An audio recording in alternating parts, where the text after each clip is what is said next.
কি আর বাজবে না, সেদিন যেমন বেজেছিল বাঁশি তেমনি কি আর বাজবে না, সেদিন যেমন এসেছিলে হরি তেমনি কি আর আসবে না, সেদিন যেমন এসেছিলে হরি তেমনি কি আর,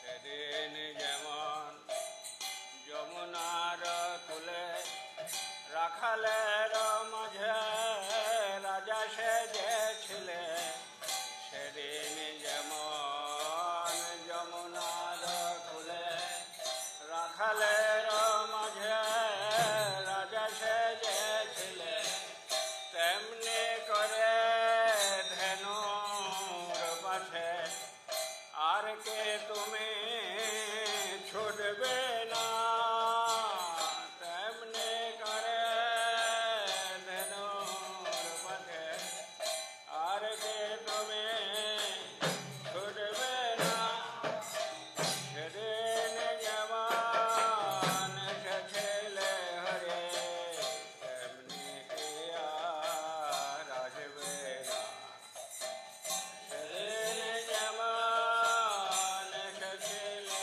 হরে তেমনি কি আর,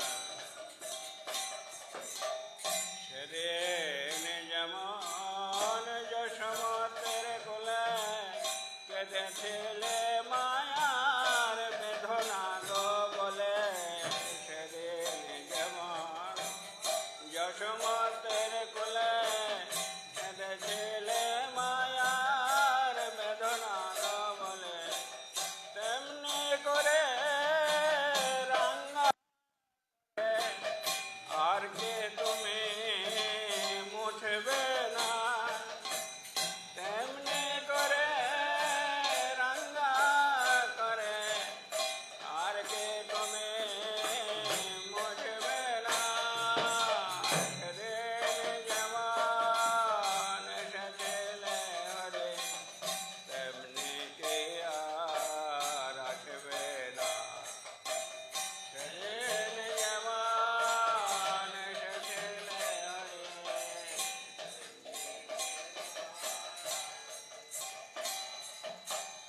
সেদিন যেমন যোগিনীর বেশে, সেদিন যেমন দর্শন আসে গেছিলে গান যোগিনীর বেশে, সেদিন যেমন দর্শন আসে গেছিলে গান যোগিনীর বেশে, তেমনি করে রাধার হৃদয় আর কে আলো করবে না, তেমনি করে রাধার হৃদয় আর কে আলো করবে না,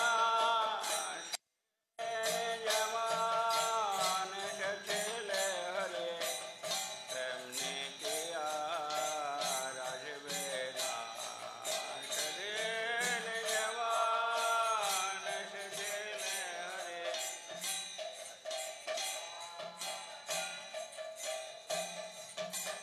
সেদিন যেমন কদমের মূলে রাধালয়ে বামে তুমি হেলেছিলে, সেদিন যেমন কদমের মূলে রাধালয়ে বামে তুমি হেলেছিলে, তেমনি করে রাধার দরে আর কে মধু ঢালবে না, তেমনি করে রাধার দরে আর কে মধু ঢালবে না, সেদিন যেমন এসেছিলে হরে তেমনি কি আর আসবে না,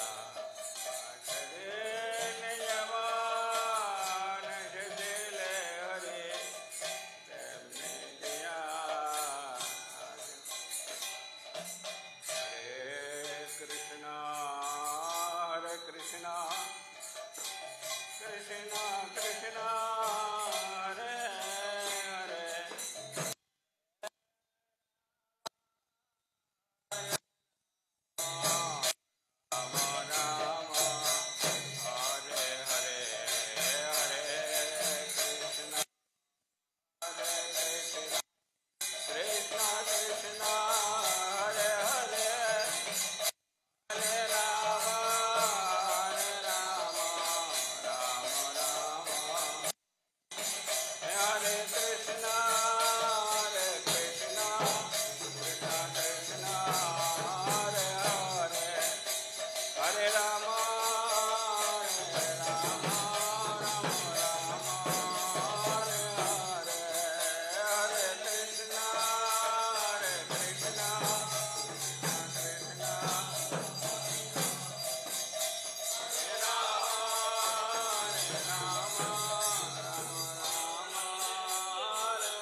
যখন করতালে তালটা মিলাতে পারবেন না তখন নিজে এরকম একটা তাল বাজাবেন, শুধু এরকম তাল বাজাবেন, তাহলে ওটা ওর সঙ্গে মিলে যাবে।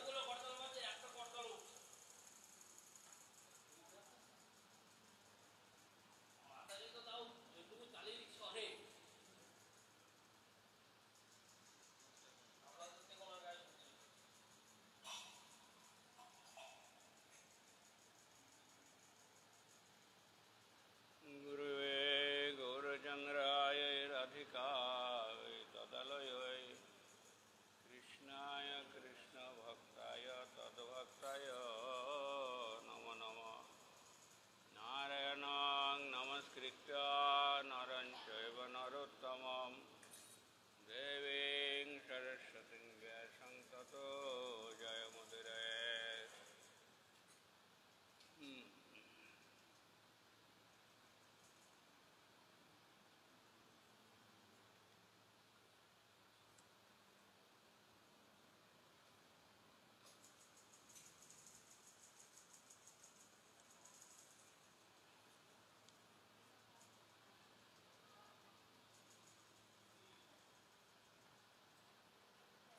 আজকে নৃসিংহ চতুর্দশী ব্রত উপলক্ষে সংকল্পকৃত নৃসিংহ চতুর্দশী ব্রতের পারণ মহোৎসব তিথি বরা।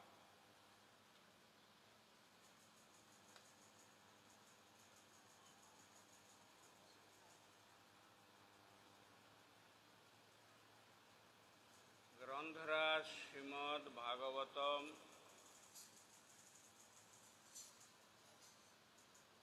সপ্তম স্কন্ধে পঞ্চম অধ্যায়।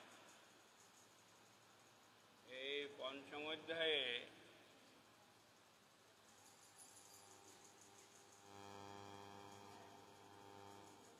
বৈধ সাধন ভক্তির প্রচারক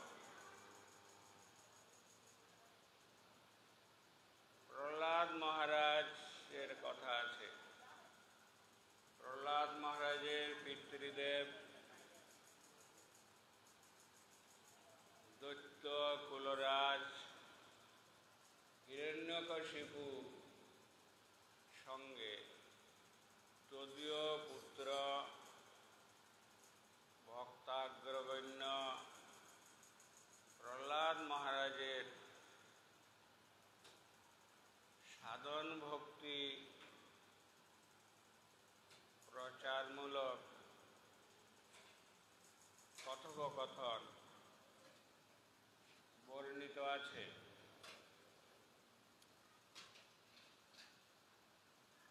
সে বিষয়ে গতকাল আমরা প্রহ্লাদ মহারাজের, আপনারা কথা বললে তো হবে না, সুখ দুঃখের কথা বলতে এখানে এসছেন, না পাঠ শুনতে এসছেন, কোনটা?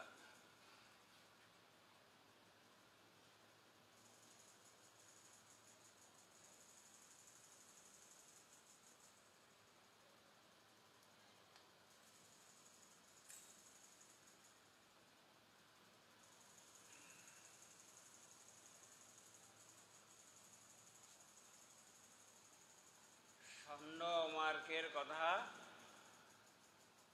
ক্রমে প্রহ্লাদ মহারাজের পিতা দৈত্যরাজ হিরণ্যকশিপুর সঙ্গে কথোপকথন।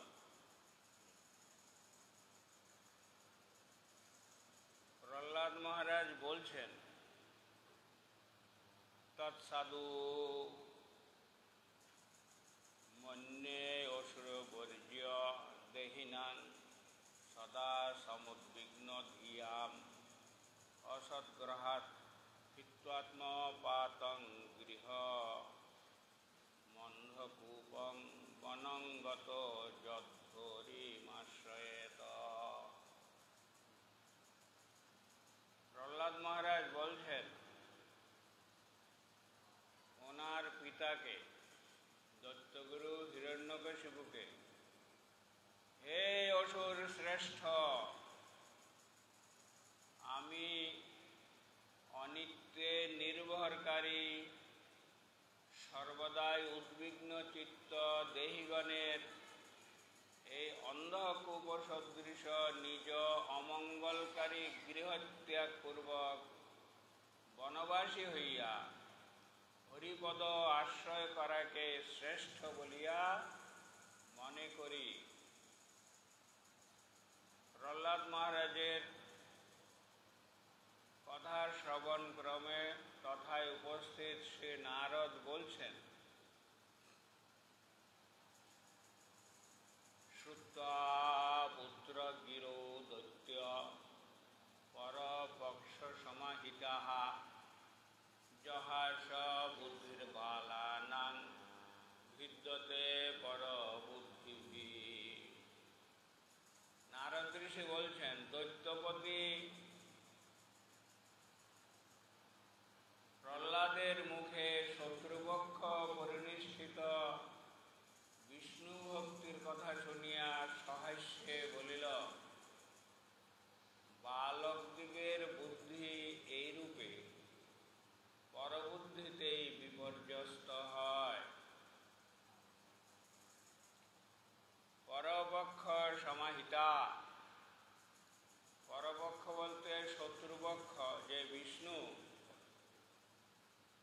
তাঁর বিষয়ে পুত্রের পরিনিষ্ঠিত বাক্য শ্রবণ করে হিরণ্যকশিপু হাস্য করিলেন, কারণ বালককে যাহা শিখানো যায় তাহাই গ্রহণ করে। এই বালকের কি দোষ? অতএব আজ হইতে নারদাদি বৈষ্ণবগণ যেন এখানে প্রবেশ না করেন, এরূপ আদেশ করিলেন হিরণ্যকশিপু। হিরণ্যকশিপু বলছেন, এ নারদ, এই সাধুরাই এই ছেলেটার এই মতি উৎপন্ন করেছে, তাই আজ থেকে যেন কোনো সাধু, নারদাদি, কোনো মুনি ঋষি এদিকে আগমন না করে। সম্যক বিধার্যতাং বালা গুরুগৃহে দ্বিজাতিভিঃ বিষ্ণু পক্ষয় প্রতিচ্ছন্ন বিদ্যে তস্য ধীর্যতা। সম্যক বিধার্যতাং বালো গুরুগৃহে দ্বিজাতিভিঃ বিষ্ণু পক্ষয় প্রতিচ্ছন্ন বিদ্যে তস্য ধীর্যতা।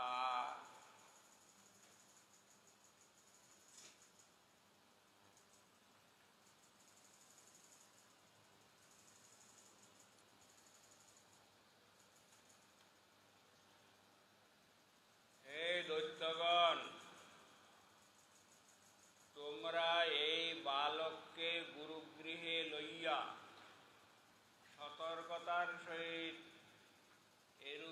রক্ষা করো, যেন আর ছদ্মবেশী বৈষ্ণবগণ ইহার এই প্রকার বুদ্ধির বৈপরীত্য সাধন না করে। গৃহমানিত মাহুয় প্রহ্লাদং দত্তযাজকাঃ প্রশস্য শ্লোকশয়া বাচা সমপৃচ্ছন্তু সামভিঃ। দৈত্যগণ কর্তৃক প্রহ্লাদ গুরুগৃহে নীত হইলে দৈত্য যাজকগণ তাহাকে ডাকিয়া প্রশংসাসূচক প্রেমময় কোমল বচনে জিজ্ঞাসা করিলেন। কি জিজ্ঞাসা করিলেন? বৎস প্রহ্লাদ ভদ্রন্তে সত্যং কথয় মামৃষা বালানতি কুতস্তুভ্য মেষ বুদ্ধির বিপর্যয়। হে বৎস প্রহ্লাদ, তোমার মঙ্গল হোক, আমাদের প্রশ্নের সত্য উত্তর দিবে, মিথ্যা বলিও না। এই সকল বালকের তোমার ন্যায় বিপরীত বুদ্ধি হয় নাই। তুমি কোথা হইতে পাইলে যে তোমার অন্যান্য সহপাঠী বালকগণের তো এরকম হয়নি? তোমার এরকম বিপরীত বুদ্ধি কোত্থেকে হলো? বুদ্ধি ভেদ পরকৃত উতাহতে শতভবৎ ভন্যতাং শ্রুত কামানাং গুরুনাং কুলনন্দন। হে কুলনন্দন, তোমার এই বুদ্ধির বিপর্যয় পরকর্তৃক না নিজের? আমরা তোমার গুরু, প্রকৃত কথা শুনিতে ইচ্ছা করি। তুমি সত্য করে বলো যে তোমার এরকম বুদ্ধি হলো কেন? তুমি তো দৈত্য কুলনন্দন, তুমি দৈত্যপক্ষে কথা না বলে দৈত্যগণের বিরোধী পক্ষে হয়ে কেন কথা বলছ? তখন প্রহ্লাদ মহারাজ বলছেন, শ্রী প্রহ্লাদ উবাচ। আর সুইচ টিপাটিপি করিস না, এখানে বয়। আর সুইচ ঘুরেস না, এখানে বয়।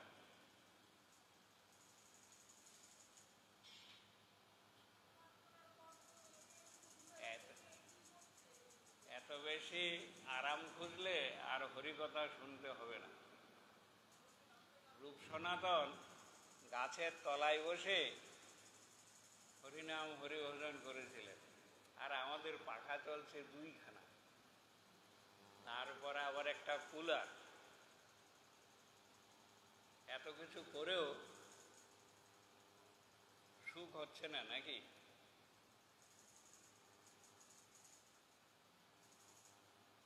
প্রহ্লাদ মহারাজ বলছেন, পরহ ষষ্ঠ্য সদ্গ্রাহ পুংসাং জন্মায়য়া কৃতঃ বিমোহিত ধিয়াং দৃষ্টস্তস্মৈ ভগবতে নমঃ।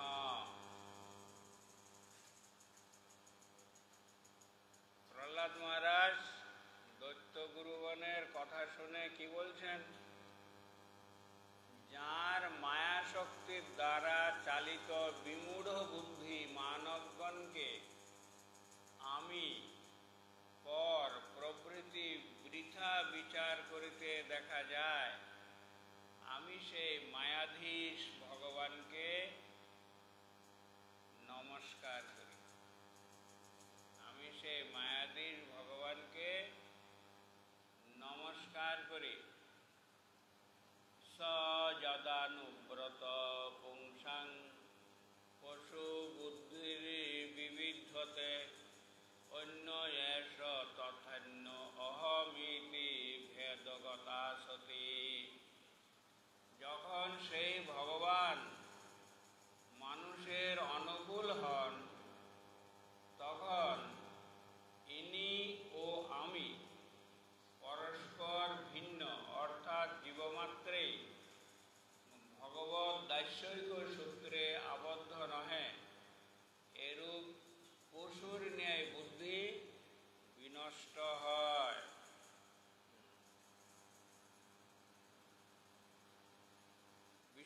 চক্রবর্তী ঠাকুর তার টিকা ব্যাখ্যায় বলছেন,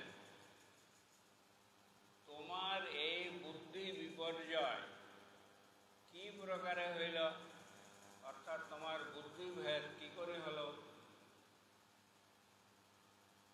এই প্রশ্নের উত্তরে বলেছেন সহ ইয়াদা, সেই ভগবান যখন অনুকূল হন তখন বিবিধতে বিশেষ রূপে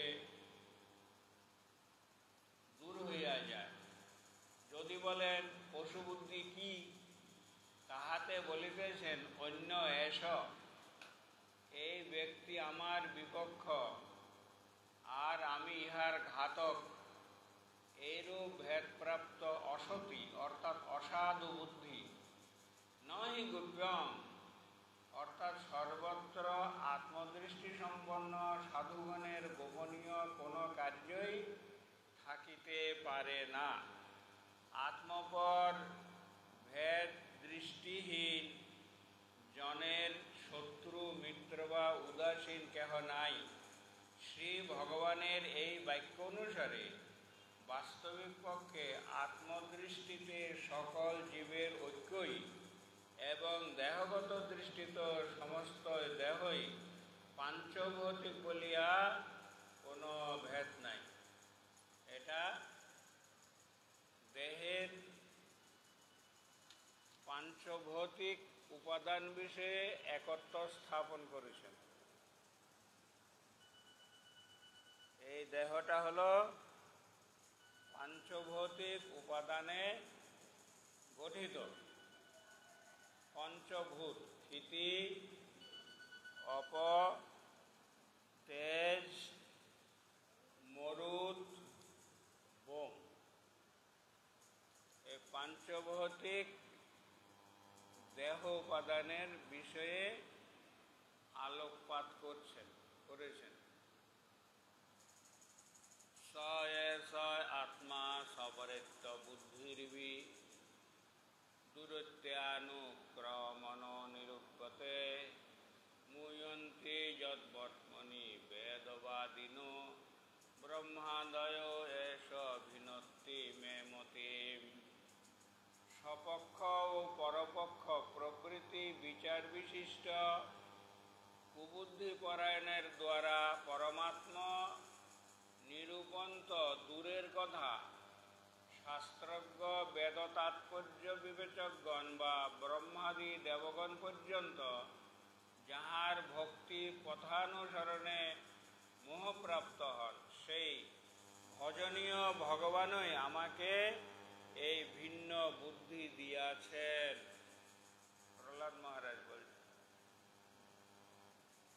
যথা ভ্রাম্যতয় ব্রহ্মণ স্বয়মাকর্ষন্নিধৌ তথা মে বিদ্যতে চেতশত্রুপানের যদৃচ্ছয়া।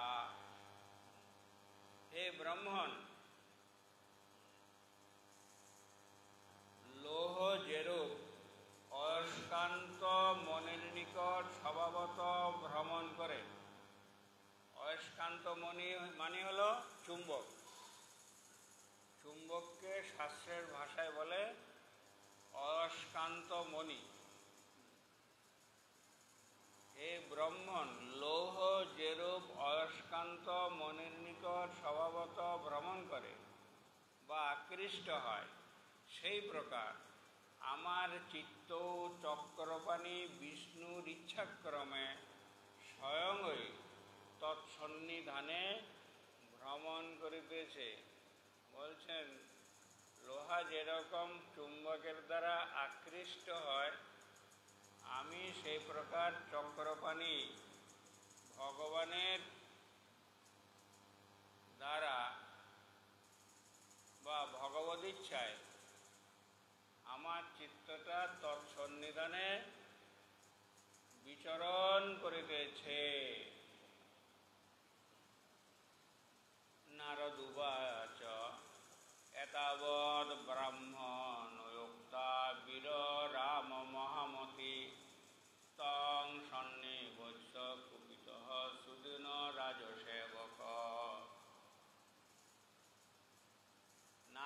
মহর্ষি বলছেন, ব্রাহ্মণ গুরুগুরুবের নিকট মহামতি প্রহ্লাদ এই পর্যন্ত বলিয়া বিরত হইলেন। তাহাতে ক্রুদ্ধ হইয়া রাজসেবক দুঃখিতান্তকরণে প্রহ্লাদকে তাড়না মুখে বলিতে লাগিলেন। ষণ্ডমার্গ ওরা রাজকর্মচারী, তারা প্রহ্লাদ মহারাজের মুখে হরিগুণগান শ্রবণ করে কুপিত হয়।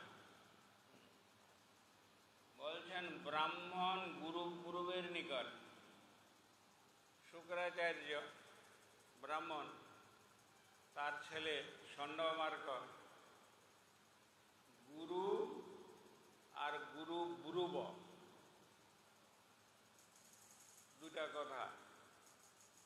গুরু গুরু মানে হলেন যিনি পরম্পরা সূত্রে আচার্যত্ব প্রাপ্ত হয়েছেন, তিনি হলেন গুরু বা আচার্য।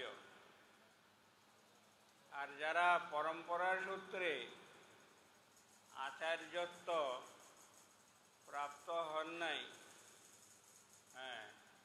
ভূঁইফোঁড় গুরু, তাদেরকে বলে গুরু গুরুব। গুরু গুরুব মানে হচ্ছে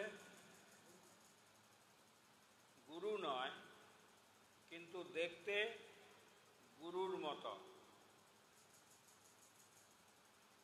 পরগাছা, গাছের উপরে একটা বট গাছের দুটা ডাল দুদিকে চলে গেছে, মধ্যখান থেকে একটা নিম গাছ উঠেছে। ওই নিম গাছটা হলো বট গাছের পরগাছা। সেরকম গুরু নয়, অযোগ্য ব্যক্তি যখন সুযোগ্য ব্যক্তির আসন অলঙ্কৃত করে, তখন তার দ্বারা গুরুচিত কার্য সুসম্পাদন করা সম্ভব নয়। তাই সে যা করে সেগুলো হলো উৎপথগামিতা। ভীষ্মদেব পরশুরামকে বলেছিল, উৎপথ প্রতিপ্রণ্যস্য পরিত্যাগ বিধিয়তে।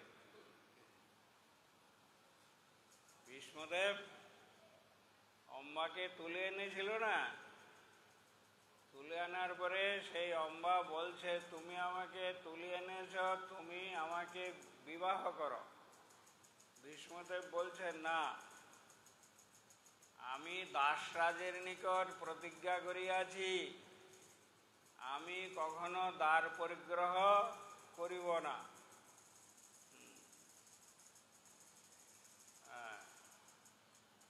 তাই আমি বিবাহ করব না। তাতে অম্বা ভীষ্মদেবের গুরুদেবের কাছে গিয়ে নালিশ করল, গিয়ে বলছে, দেখুন আপনার শিষ্য ভীষ্মদেব আমাকে এরকম তুলে নিয়ে আসছে, তা আমি তাকে বলছি, তুমি যখন আমাকে তুলে নিয়ে এসছো, তাহলে তুমি আমাকে বিবাহ করো। এখন আপনার শিষ্য তাতে রাজি নয়,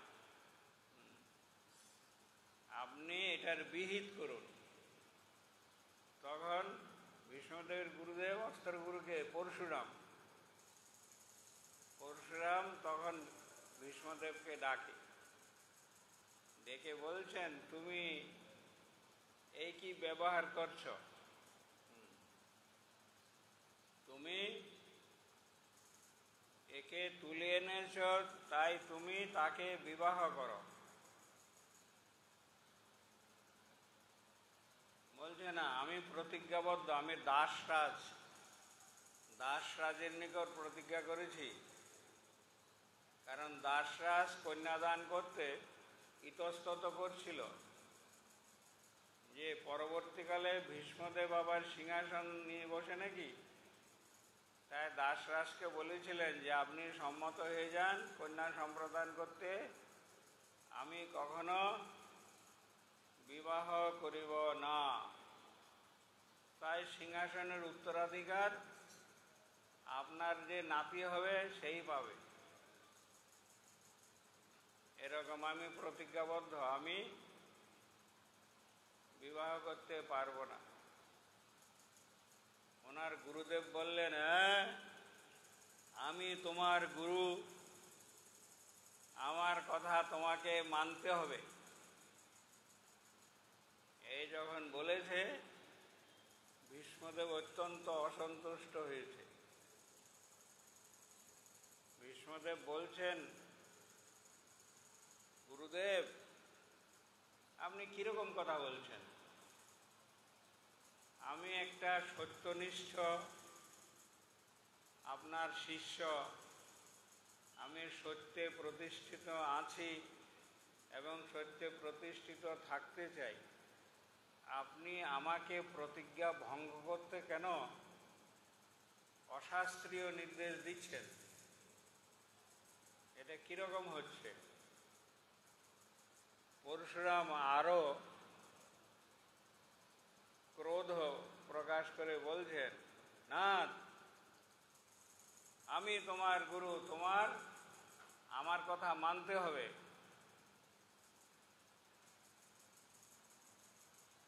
তখন ভীষ্মদেব বলছেন, যে গুরু শিষ্যের কল্যাণ চায় না সে গুরু গুরু নয়।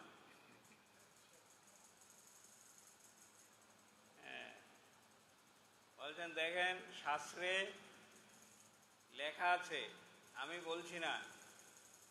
পরশুরাম বলছে, কি লেখা আছে? তখন বলছে, তাইলে শুনবেন, শুনেন।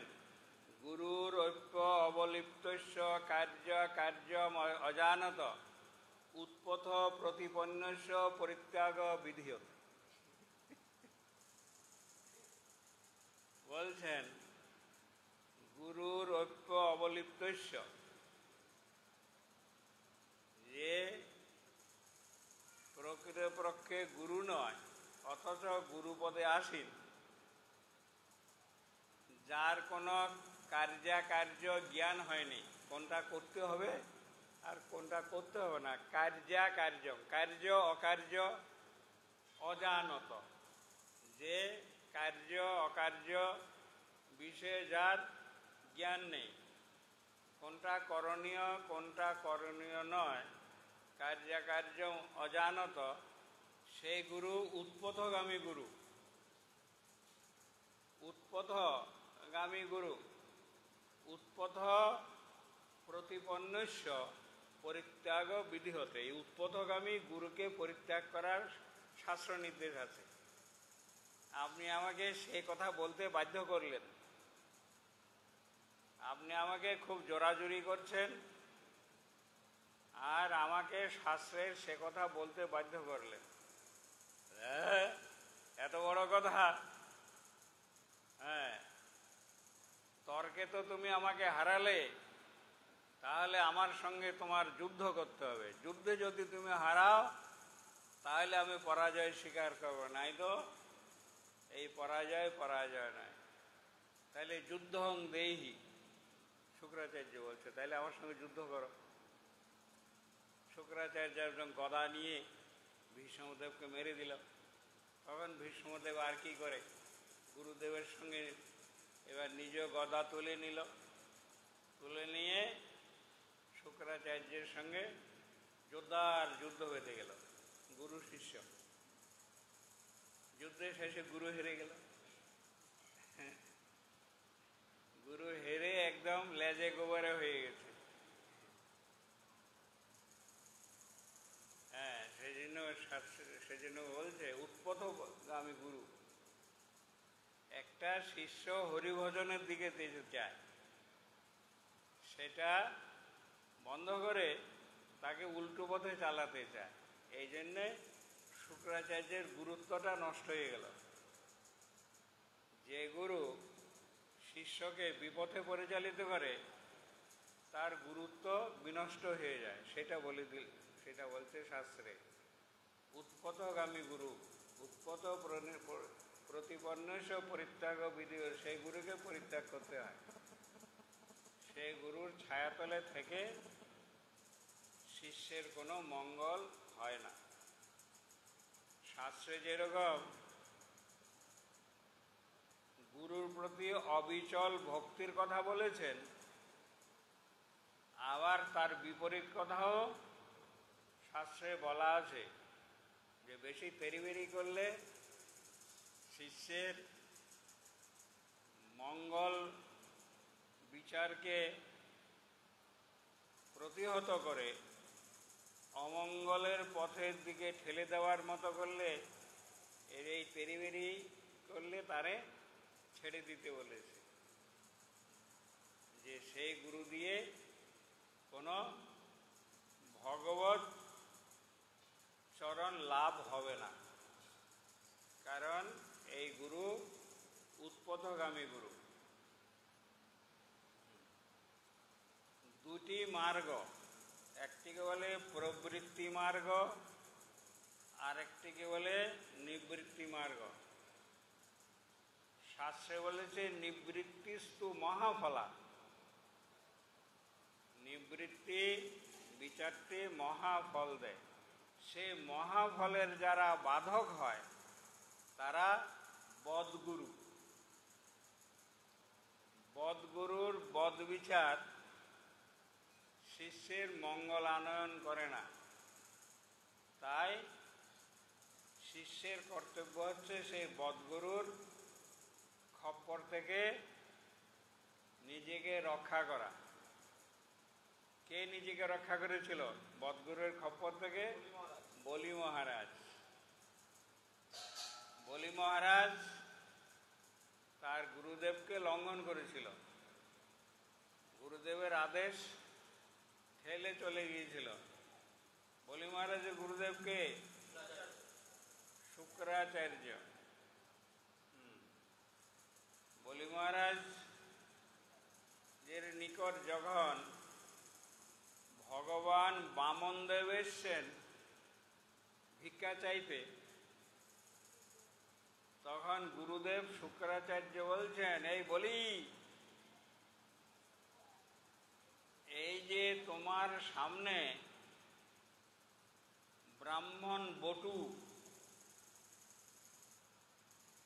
ভিক্ষা চাইতে এসছে, এ ব্রাহ্মণ বটু নয়, এ হলো ছলিয়া বিষ্ণু। এ হলো ছলিয়া বিষ্ণু। তাকে তুমি ভিক্ষা দিতে যেও না, সে ভিক্ষা চাইবে, তুমি ভিক্ষা দেবে না। বলে ভিক্ষা দেবে না?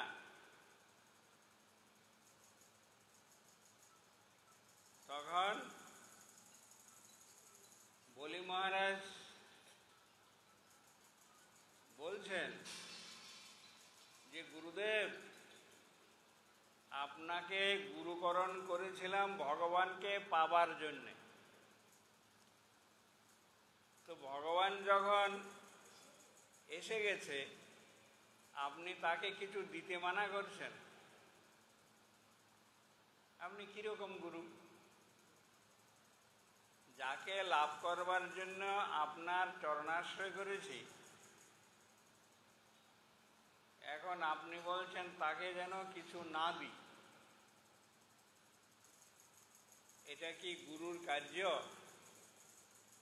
লোকে গুরুকরণ করে ভগবত কৃপা প্রাপ্তির জন্য। এখন ভগবত কৃপা আমার বাড়িতে চলে এসছে, আর এই সময় আপনি মানা করছেন? বলে হ্যাঁ মানা করছি, ওকে কিছু দিবি না, ও সব নিয়ে যাবে। নিয়ে গেলে কি হবে? বলে কি হবে মানে? সব নিয়ে নিলে তুই কি খাবি আর আমি বা কি খাবো? হ্যাঁ, তোর আমার তো খাওয়া আর হবে না। বলি মহারাজ বলছেন, না, আপনি ভগবত সেবা বিচারের বিপরীত কথা বলছেন, আপনার কথা আমি শুনতে পারবো না। দেন আমি আচমন করি, আর সংকল্পবদ্ধ হয়ে তাকে ভিক্ষাটা দিই। শুক্রাচার্য দেখলো এ তো মানছে না, এখন আচমন করতে করতে যাচ্ছে, তখন শুক্রাচার্য যোগ বলে কমণ্ডলর নালের ভিতরে মাছি হয়ে ঢুকে বসে আছে, যেন আচমন করার জল বের না হয়। কারণ জল বের হলে তবে তো আচমনটা হবে। মাছি হয়ে বেশি ঢুকে কমণ্ডলর নালটা বন্ধ করে দিয়েছে। তখন বলি মহারাজ বামন ভগবানকে বলছেন, প্রভু আচম্য জল ন নিষ্কাশয়তি, বললে আচমন করা জলটা তো বেরোচ্ছে না,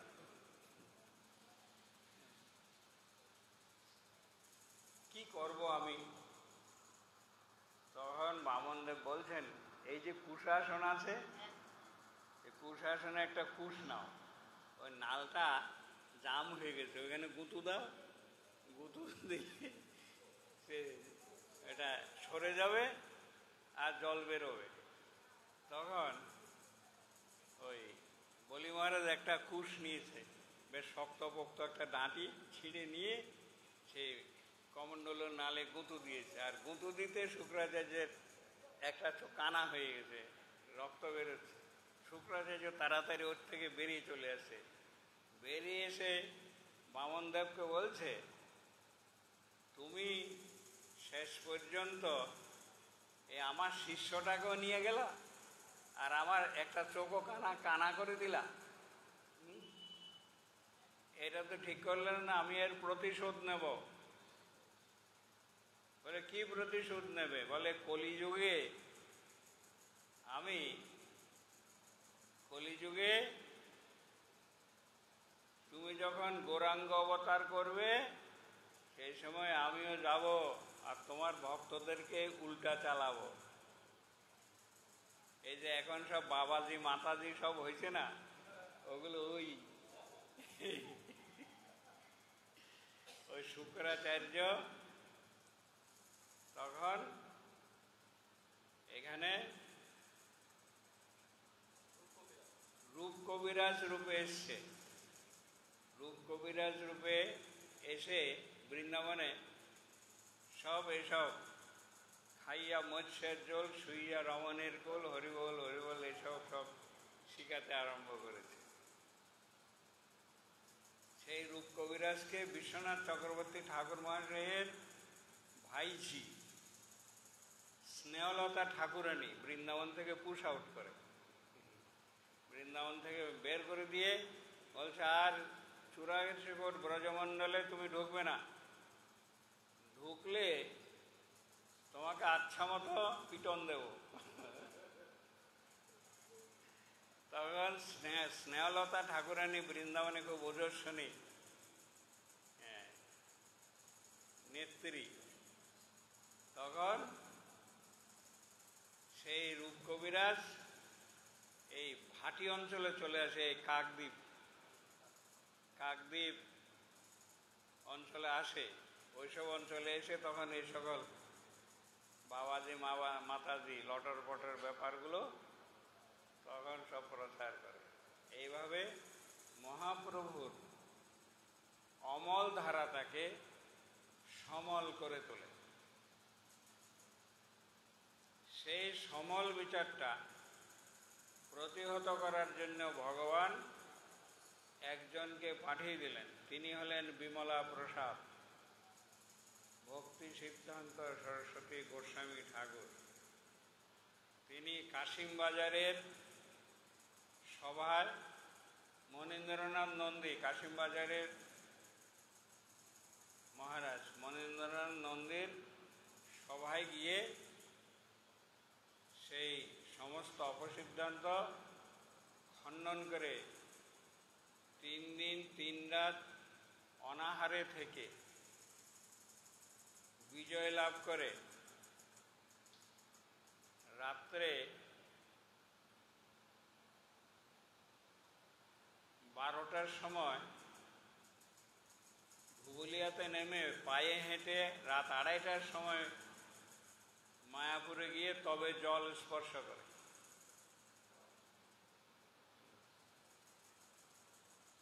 এবং জগতে এই শুক্রাচার্যের যে সিদ্ধান্ত সেটি প্রতিহত করে। আনিয়তাম মরে বেত্রম अस्माकं अजशस्कर कुलांगारेश्व दुर्बुद्धे चतुर्थ ईश्वरितो दमः। ওরে বেত্রানয়ন কর, এই প্রহ্লাদ আমাদিগের অপযশের কারণ। দৈত্য কুল কুলাঙ্গার দুর্বুদ্ধি প্রহ্লাদের প্রতি শাস্ত্রোক্ত সামাদি চতুষ্টয়ের মধ্যে, সামাদি মানে সাম দাম দণ্ড ভেদ, এটা হচ্ছে সামাদি উপায় চতুষ্টয়ের মধ্যে শেষোক্ত ব্যক্তর দ্বারা দৈহিক দণ্ড শাস্ত্র বিহিত দৈত্যেয় চন্দনবনে জাত অয়ং কণ্টকদ্রুমঃ জন্মূল উন্মূল পরশুর বিষ্ণুর নালায়িতোর্ভক। বলে বেত্র নিয়ায়, একে বেত্রাঘাত করতে হবে। দৈত্যবংশরূপ চন্দনবনে এই প্রহ্লাদ কণ্টক বৃক্ষ রূপে জন্মগ্রহণ করেছে। সে দৈত্যবন ছেদনে কুঠার স্থানীয় বিষ্ণুর সহকারী কুঠারের সংশ্লিষ্ট দণ্ড সদৃশ হইয়াছে। যেহেতু দৈত্যরূপ চন্দন বৃক্ষের ছেদনকারী কুঠারের দণ্ড সদৃশ হইয়াছে। দানবকুল রূপ চন্দনবনে এই একটি কণ্টক বৃক্ষ জন্মগ্রহণ করেছে, মানে কাঁটা গাছ। এই বালক কণ্টক বৃক্ষটি চন্দন বন উন্মূলিত করিবার নিমিত্ত বিষ্ণুর কুঠারের দণ্ডস্বরূপ হইয়াছে। অথবা দৈত্যবংশরূপ চন্দনবনের মূল উচ্ছেদ ব্যাপারে কুঠার স্থানীয় বিষ্ণুর এই বালকই নালায়িত, নালের ন্যায় অর্থাৎ কুঠারের হাতলের ন্যায় ব্যবহৃত হইতেছে। ইতিতং বিবিধোপায়র বিষয়ং স্তর্জনাদিভিঃ প্রহ্লাদং গ্রাহ্যমাস ত্রিবর্গস্যোপপাদনম। প্রহ্লাদের গুরু প্রহ্লাদকে তিরস্কার ও তর্জনাদি বিবিধ উপায় দ্বারা ভয় দেখাইয়া পুনরায় ধর্ম অর্থ কাম এই ত্রিবর্গ প্রতিপাদক শাস্ত্র অধ্যয়ন করে। ত্রিবর্গ ধর্ম মানে পুণ্য, এখানে ধর্ম শব্দের অর্থ হল পুণ্য। পুণ্য, অর্থ আর কাম, এই তিনটাকে বলে ত্রিবর্গ।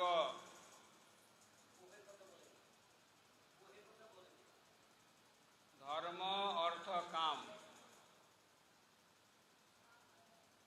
চতুর্থটা কি? মোক্ষ। মোক্ষের কথা বলে ত্রিবর্গ, ধর্ম পুণ্য অর্থ কাম। এই ত্রিবর্গ প্রতিপাদক শাস্ত্র অধ্যয়ন করাইয়াছেন। তত এনং গুরুর জ্ঞাত্বা জ্ঞাত জ্ঞেয় চতুষ্টয়ম দৈত্যেন্দ্রং দর্শয়ামাস মাতৃ মৃষ্টমলঙ্কৃতম।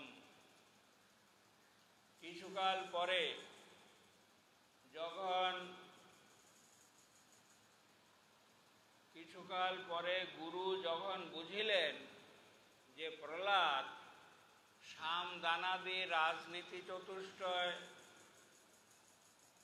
জ্ঞাত হইয়াছেন, তখন প্রহ্লাদের মাতার দ্বারা তাহাকে উদ্বর্তন যোগে স্নান ও অলঙ্কারাদি ধারণ করাইয়া দৈত্যবতীর পতির নিকট লইয়া গেলেন। উদ্বর্তন করে মানে স্নান টান করিয়ে কাপড় চোপড় বেশভূষা পরিয়ে দৈত্যপতি হিরণ্যকশিপুর নিকট তাকে নিয়ে গেলেন। পাদয় পতিতং বালং প্রতিবন্দাশিষাসুর পরেশবজ্য চির দুর্ব্যাং পরমামপি নির্বৃতিম। হিরণ্যকশিপু স্বীয় চরণপতিত পুত্রকে নিত্য আশীর্বাদে অভিনন্দিত করিয়া দুই বাহু দ্বারা প্রহ্লাদকে আলিঙ্গন পূর্বক পরমানন্দ অনুভব করিলেন।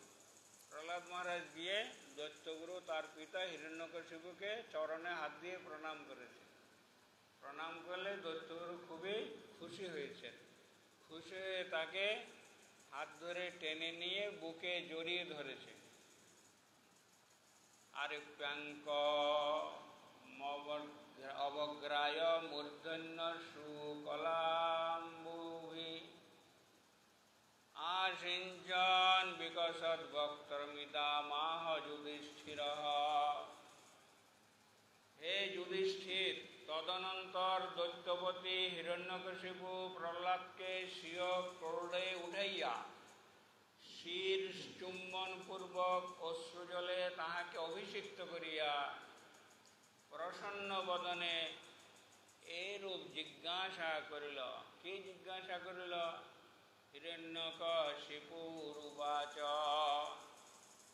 প্রহ্লাদানুচ্যতাং তাত সধীতং কিঞ্চিদুত্তমম কালে নৈবা তাবতায়ুষ্মন যদশিক্ষৎগুরুর ভবান।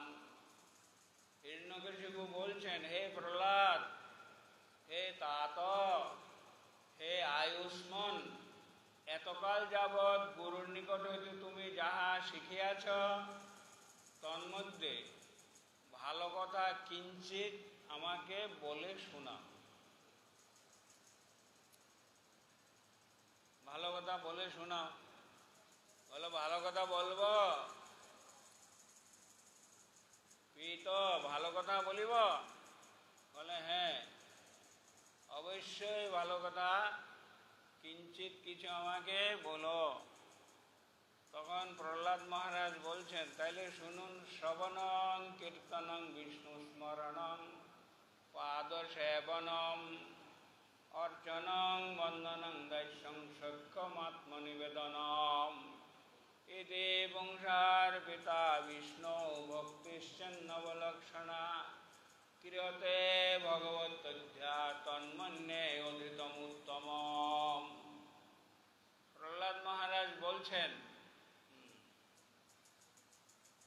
বিষ্ণুর নাম, রূপ, গুণ, পরিকর, লীলার শ্রবণ, তাহার তত্ত্বৎ কীর্তন, তাহার তত্ত্বৎ স্মরণ, তাহার পাদপদ্ম সেবন, ষোড়শ উপচার দ্বারা তাহার পূজন, তাহার দাস্য, তৎসহ সখ্যভাব স্থাপন এবং তাহাতে আত্মনিবেদন অর্থাৎ কায় মনোবাক্যে সমর্পণ, এই 9টি ভক্তির লক্ষণ যে ব্যক্তি বিষ্ণুতে পূর্বেই সমর্পণপূর্বক পরে এই নববিধা ভক্তির সাক্ষাৎ অনুষ্ঠান করেন, আমার মতে তিনিই উত্তম অধ্যয়ন করিয়াছেন।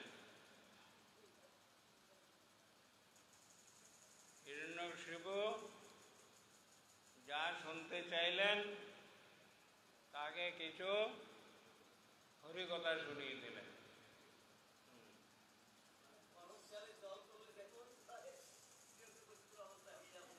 হ্যাঁ হ্যাঁ হ্যাঁ, টিকা। এই অধম বিপ্রদ্বয়ের গুরুত্বই নাই। গুরুদ্বয় কে? ষণ্ড অমার কথা। ইহাতে গুরুদেব শ্রী নারদের নিকট হইতে কেবল ভক্তিই শিক্ষা করিয়াছে, অতএব তাহাই বলি। এইরূপ মনে করিয়া প্রহ্লাদ বলিলেন, শ্রবণম ইত্যাদি পাদসম। প্রহ্লাদ মহারাজ কখন নারদের থেকে হরিকথা শুনেছে?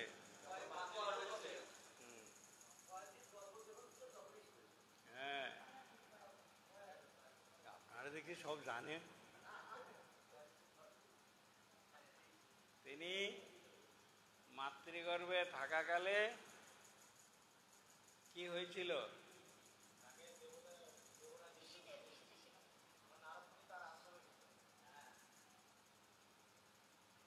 এক সময়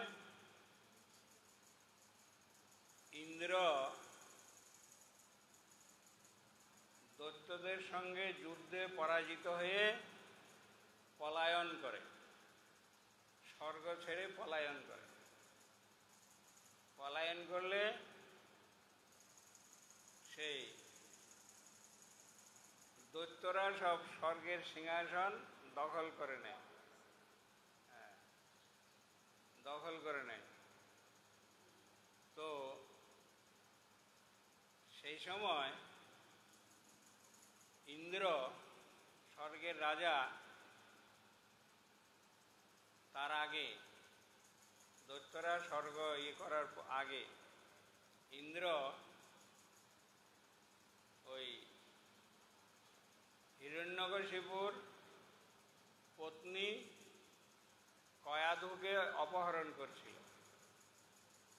যখন অপহরণ করে নিয়ে যাচ্ছিল, তখন ইন্দ্র বলতেছিল যে অসুরের আর বিষ পর্যন্ত রাখবো না, এই কয়াধুকে মেরে ফেলবো।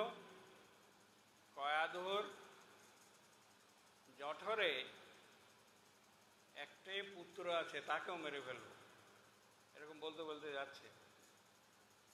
আর সেই সময় নারদ ঋষির সঙ্গে দেখা। যত গোলমাল পাকবে সব জায়গায় এই ঠাকুরটাকে দেখা যাবে, নারদ ঋষি আছে। সে নারদ বলছেন,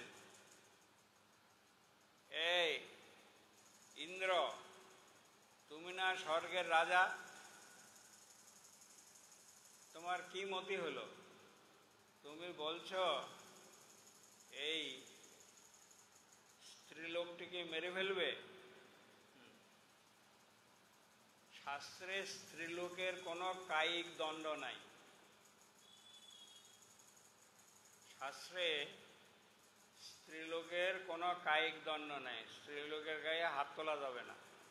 আর তুমি বলছো মেরে ফেলবা, এ তো ঠিক না। আর শুনো, তুমি বলছো তার গর্ভস্থ সন্তানকে মেরে ফেলবা,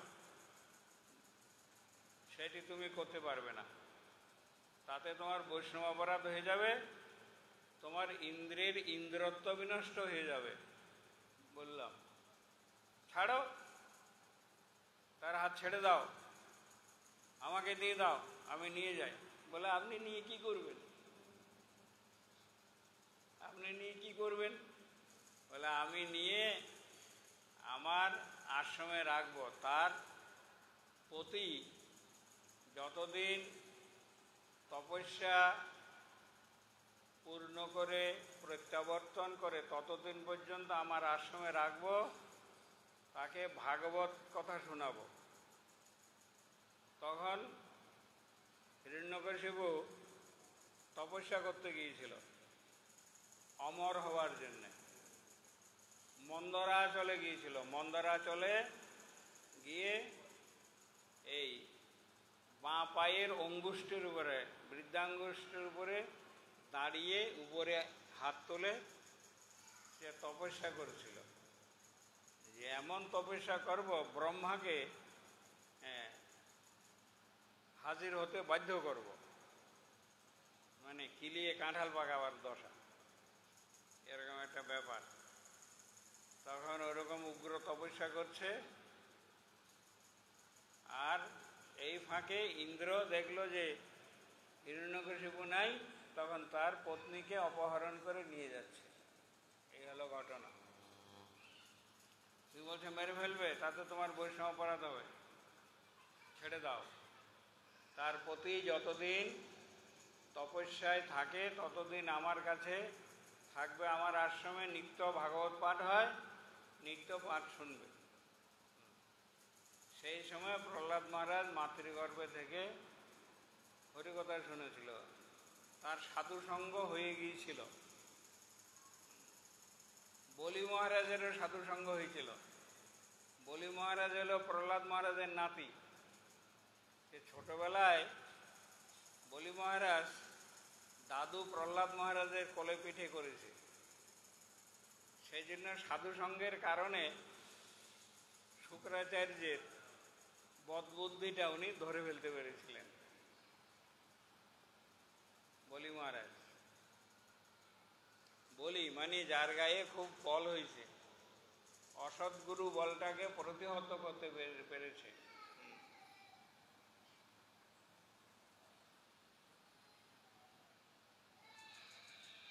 প্রহ্লাদ মহারাজ নবধা সাধন ভক্তির কথা বললেন। নবধা সাধন ভক্তি, নবধা সাধন ভক্তি বলেছেন প্রহ্লাদ মহারাজ। সাধন ভক্তি একাদশ প্রকার। পরবর্তীকালে নবধা ভক্তির সঙ্গে আর দুইটা যোগ হয়েছে, সেই দুইটা হলো শ্রদ্ধা এবং শরণাগতি।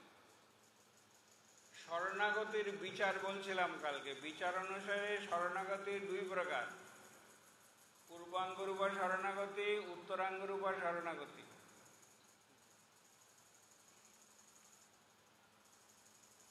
শরণাগতির তিনটা বৈশিষ্ট্য। একটা হচ্ছে ধ্রুব মহারাজের শরণাগতি, একটা হলো প্রহ্লাদ মহারাজের শরণাগতি, একটা হলো বলি মহারাজের শরণাগতি। ধ্রুব মহারাজের শরণাগতির বৈশিষ্ট্য হলো ধ্রুব মহারাজ রাজ্য লাভ করবার জন্য হরিভজন করতে গিয়েছিল।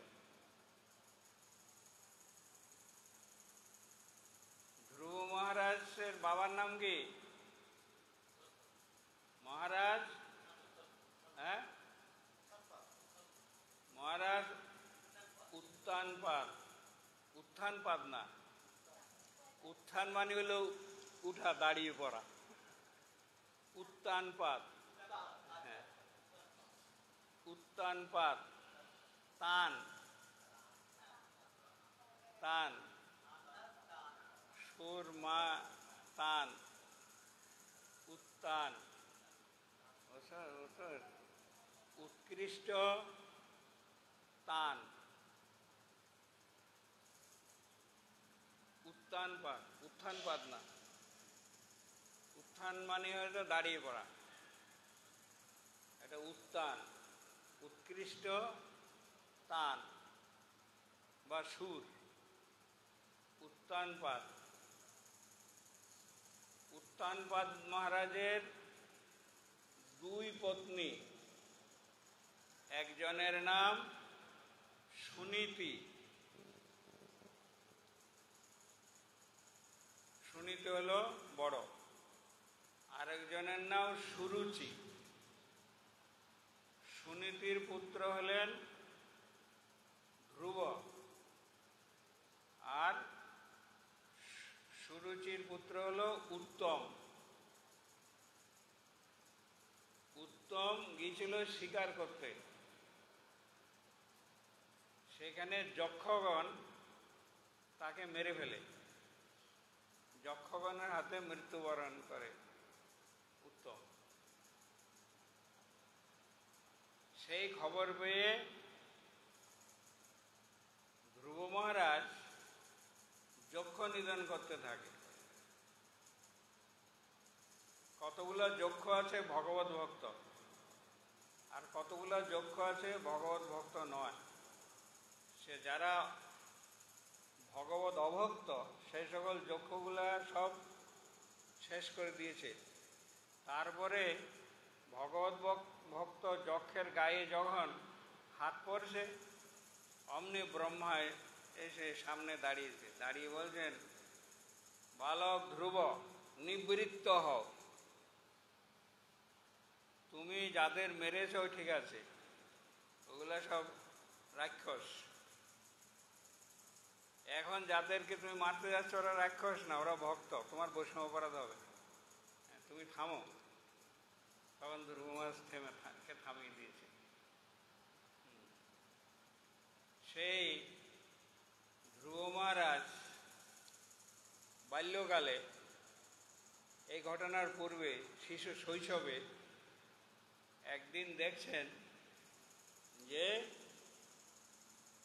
তার সৎ ভাই উত্তম পিতার কোলে উপবিষ্ট। পিতা তখন সিংহাসনে বসেছে আর উত্তম পিতার কোলে বসেছে। সেটা দেখে ভাই উত্তম পিতার কোলে বসেছে দেখে ধ্রুব মহারাজেরও ইচ্ছা হয় যে আমিও পিতৃকোলে আরোহণ করি। তখন তো উঠার চেষ্টা করছে। এই সময় বিমাতা সুরুচি সেটা দেখতে পায়। দেখতে পেয়ে বললেন, হে ধ্রুব, তুমি পিতৃকোলে আরোহণের প্রযত্ন করিও না, কারণ তোমার পিতা তোমার মাতাকে সে অধিকার প্রদান করেন নাই, তুমি নিবৃত্ত হও। এই বললে ধ্রুব মহারাজ একদম ঠোঁটে কামড় দিয়ে রেগে মার কাছে চলে গেছে, কাঁদতে কাঁদতে গিয়ে নালিশ করছে। বলছে কি হয়েছে? বলছে বিমাতার বাক্যবাণে আমি জর্জরিত। তখন মাতা সুনীতি বলছেন, কেন, তোমার মা তোমাকে কি বলেছে? বলছে আমার মা সুরুচি বলিল, তুমি যদি পিতৃকোলে আরোহণ করিতে চাহ, তাহা হইলে হরিভজন করিয়া হরি ঠাকুরের নিকট হইতে এই বর প্রার্থনা করো, যেন তুমি পরবর্তীতে আমার পুত্ররূপে জন্মগ্রহণ করিতে পারো। তাহলে তুমি তোমার পিতার কোলে বসিতে পারিবে। আপাতত তুমি হরিভজন করো। ওনার মা শুনে বলছে, তোমার বিমাতা তোমাকে তো খুব ভালো একটা উপদেশ দিয়েছে বাবা, তুমি কাঁদছো কেন? তুমি কেঁদো না। বলে বিমাতা কি ভালো উপদেশ দিল এমন? বলছে দেখো, তোমাকে বলেছে তোমার বিমাতা যে তুমি হরিভজন করো।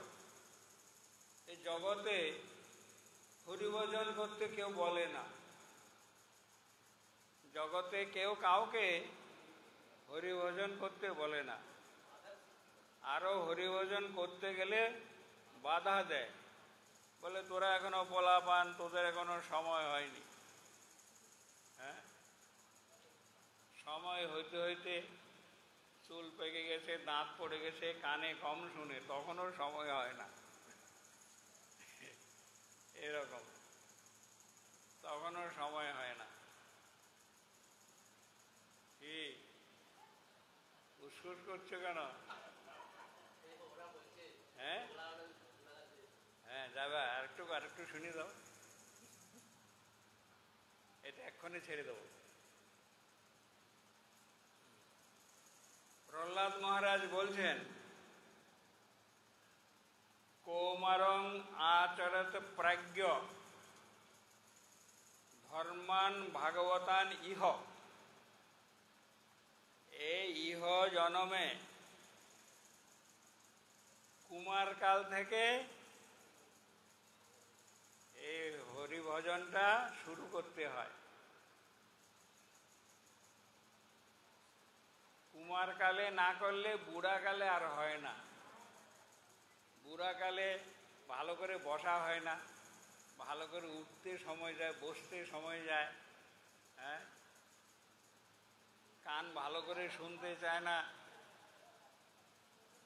হ্যাঁ, মহাজনগণ বলছেন, বৃদ্ধকাল আওল সব সুখ ভাগল, পীড়াবশে হইন কাতর, সর্বেন্দ্রিয় দুর্বল, ক্ষীণ কলেবর, ভোগ অভাবে দুঃখিত অন্তর। আমার সামনে সকালে খায়, আমি খাইতে পারি না, এই চেয়ে বড় দুঃখ আর কি। হ্যাঁ, আমার সামনে সব ফাটিয়ে দেয়, চারিদিকে হাপুস হুপুস শব্দ, চারিদিক নিস্তব্ধ, পিঁপড়া কাঁদিয়া যায় পাতে, আছে না সেরকম? কি দুঃখের কথা, সবাই আমার সামনে খেয়ে যায়, আমি খাইতে পারি না। এই হলো বৃদ্ধকাল। সেজন্য প্রহ্লাদ মহারাজ বলেন, কৌমারং আচরত প্রাজ্ঞ ধর্মান ভাগবতানিহ। কুমার কাল থেকে এগুলো করতে হয়। কাঁচা থাকতে নানোয়ালে বাস, পাকলে করে টাঁস টাঁস। হ্যাঁ, এই যে মাটির হাড়ি কাঁচা থাকতেই যেরকম খুশি শেপ দেওয়া যায়, একবার পড়াই পাকা করে ফেললে ওটা ইচ্ছা মতো শেপ দেওয়া যায় না। প্রহ্লাদ মহারাজ সেটাই বলছেন যে কৌমারং আচরণ প্রাজ্ঞ। প্রাজ্ঞগণ মহাজনগণ বলেছেন কুমারকাল থেকে এগুলো হরি সেবন কার্য আরম্ভ করিতে হয়। কুমারকাল থেকে আরম্ভ করতে হয়। যারা কুমারকাল থেকে আরম্ভ করে তারা সেই অভ্যাসটা বৃদ্ধকাল অবধি তাদের থেকে যায়।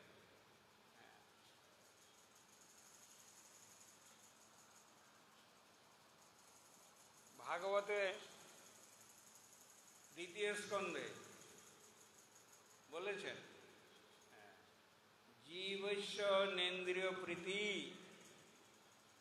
যাবত জীবতা, বলছে যতদিন বেঁচে থাকবে ততদিন শুধু ইন্দ্রিয় সুখ করবার জন্য নয়। হ্যাঁ, তাহলে কি জন্য বলছে? জীবস্য তত্ত্ব জিজ্ঞাসা,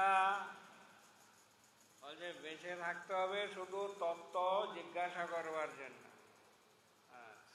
এই জন্য আচার্য শঙ্কর তার শিষ্যদেরকে বলেছেন, তত্ত্বং চিন্তয় সততং চিত্তে পরিহর চিন্তাং নশ্বর বৃত্তে ক্ষণমপি সজ্জন সঙ্গতি রেখা ভবতি ভবার্ণবে তরণে নৌকা। শ্রীনারদুবাচ গুরু নৈবং প্রতি ব্রক্তা ভূয়াহ সুরসুতম নচেদ গুরু মুখিয়ন্তে কুতো অভদ্রা সতী মতি।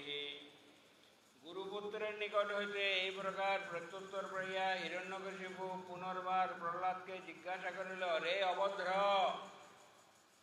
রে কুলনাশক, এই প্রকার বুদ্ধি যদি গুরুর উপদেশে প্রাপ্ত না হইয়া থাকিস তবে কোথা হইতে তোর এই বুদ্ধি আসিল? প্রহ্লাদ মহারাজ তখন বলছেন, কি বলছেন? প্রহ্লাদ মহারাজ বলছেন, মতির্ন কৃষ্ণে পরত শতবা মিত বিপদ্যত গৃহব্রতানাম অদান্ত গোবীর বিশতাং তমিশ্রং পুনঃ পুনশ্চর্বিত চর্বনানাম। বলছে, পিতা শুনুন,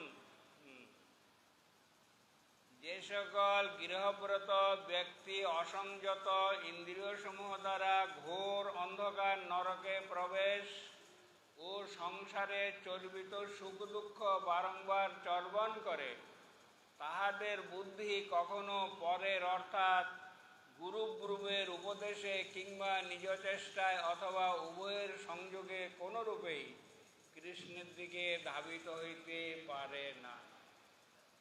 মতির্ন কৃষ্ণে মানে মানুষের সহজে কৃষ্ণে মতি হয় না। শনি ঠাকুরে মতি হয়, কালী ঠাকুরে মতি হয়, মনসা মঙ্গলচণ্ডীতে মতি হয়।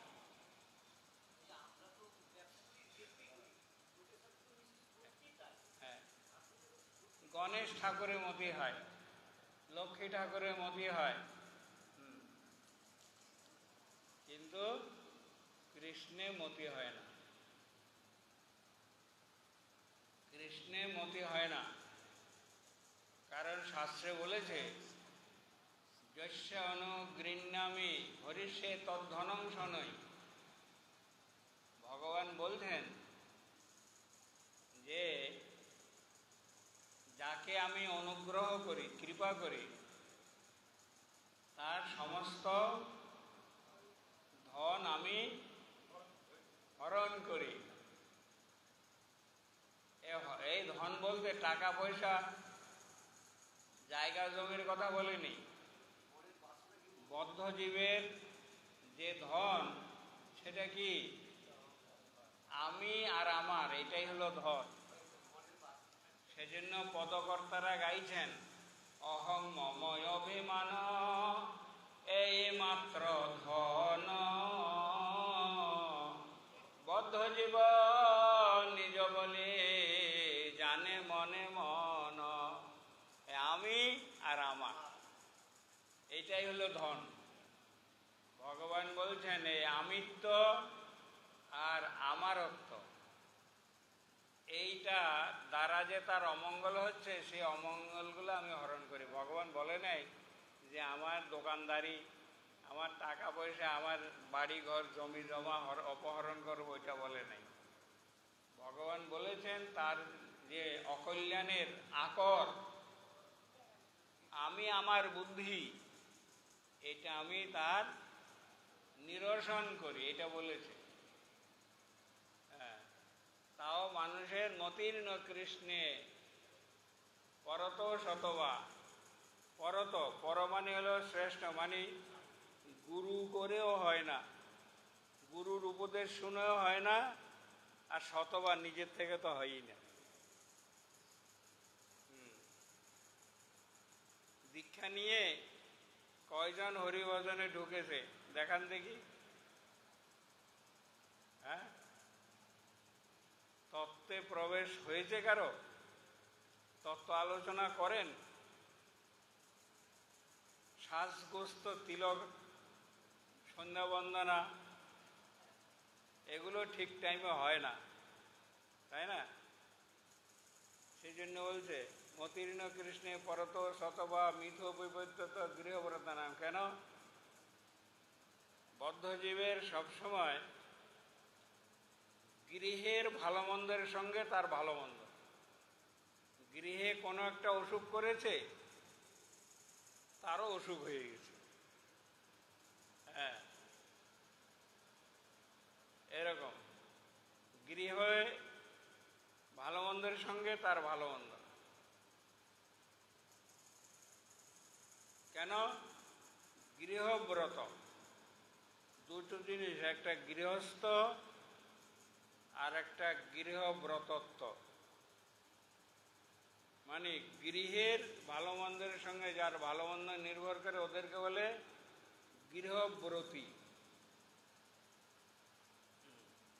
আর গৃহের ভালো মন্দের অপেক্ষা না করে হরিভজন যারা করে, তাদেরকে বলে প্রকৃত গৃহস্থ। বাটানগরে পাঠ করতে গেছি, তো একটা বাড়িতে পাঠ, ওনার বেশ বড় বাড়ি, পয়সা টয়সাওয়ালা লোক।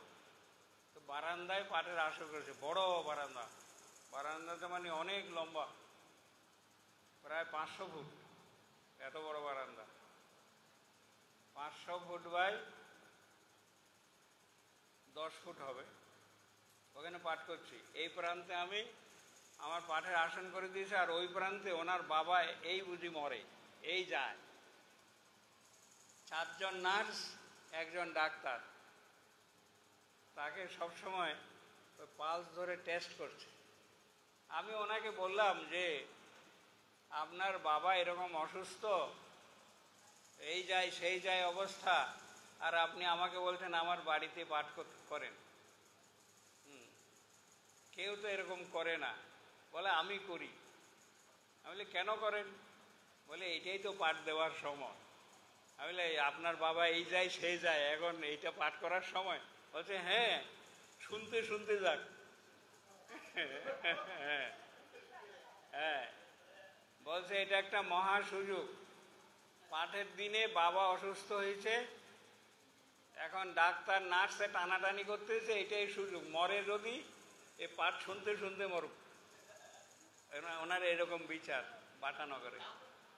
হ্যাঁ হ্যাঁ, ভালো বুদ্ধি। তারপর আমি আর কি করব, আমি তখন পাঠ করেছি, তারপরে পাঠ শুনতে শুনতে চলে গেছে। এরকম কিছু বৈষ্ণব পাওয়া যায় যারা উপস্থিত বুদ্ধি,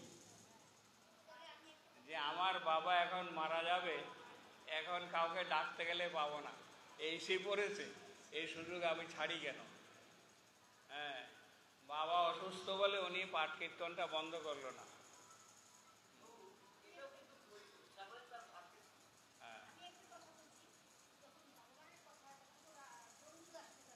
হ্যাঁ হ্যাঁ, আচ্ছা, ওটা আমি তো জানতাম না এরকম কথা। প্রহ্লাদ মহারাজ বলছেন, তারপরে বলছেন, নত্য বিদু স্বার্থ গতেঙ্গি বিষ্ণু দুরাশয়া যে বহিরার্থমানিনঃ অন্ধা যথান্ধ রূপগীয়মানাস্তেঅপি স্বতন্ত্রা মুরুদম নিবদ্ধা।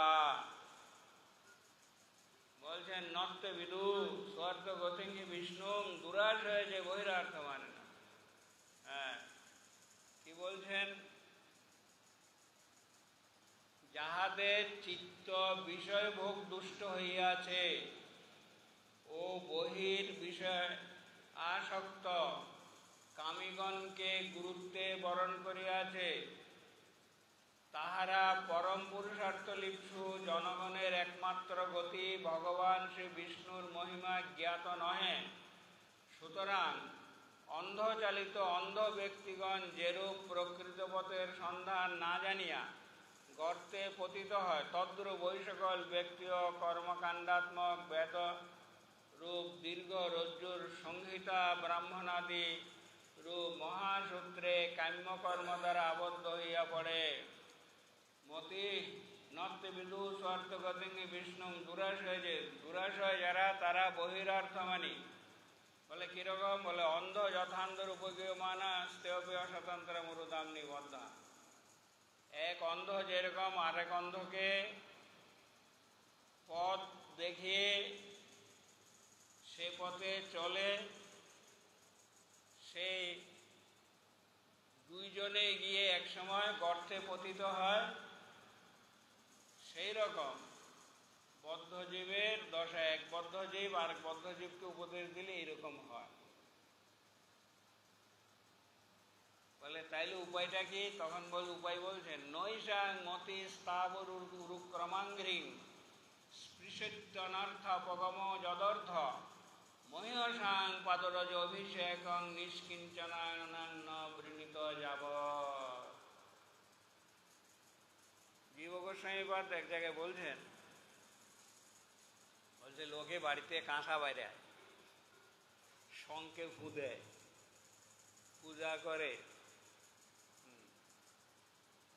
এই সব কিছুর দ্বারা সে নরকগামী হয়, এরকম করে বলেছে। তেষু তেষু উপায়েষু খিদ্যন্তি অকৃত কর্ণধার নৌকাব। বলে যে যেই যেই উপায় অবলম্বন করে সেই সেই উপায়ের দ্বারা সে ক্ষিণ্ণ হয়। একটা উদাহরণ দিলেন, অকৃত কর্ণধার নৌকাবর। বলছে মাঝিহীন নৌকা যেরকম জলের ঘূর্ণিপাকের মধ্যে গিয়ে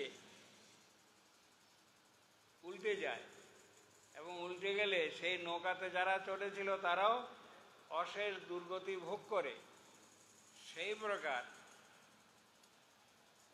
যে যেই উপায় অবলম্বন করে সেই সেই উপায়ের দ্বারা সে ক্ষিণ্ণ হয়। বলছে তাইলে বাঁচবে কিভাবে সেটা বলছেন যদি মহৎপদ রজ অভিষেক, মহৎপদ রজের দ্বারা অভিষিক্ত হয়, তাইলে সে শান্তি লাভ করবে, তাইলে সে মঙ্গল লাভ করবে। যতদিন পর্যন্ত সেটা না করবে ততদিন পর্যন্ত সে কর্মচক্রে আবদ্ধ হয়ে শুধু ঘুরতেই থাকবে, শুধু ঘুরতেই থাকবে।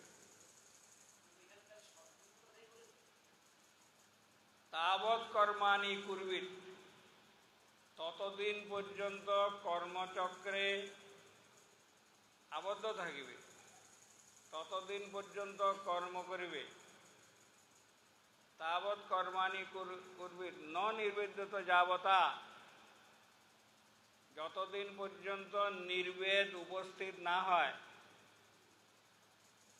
মত কথা শ্রবণাদবার শ্রদ্ধা যাবন ন যায়তে, আমার কথা শুনতে শুনতে যতদিন পর্যন্ত নির্বেদ উপস্থিত না হয় ততদিন পর্যন্ত একজন কর্মচক্রে আবদ্ধ থাকিবে।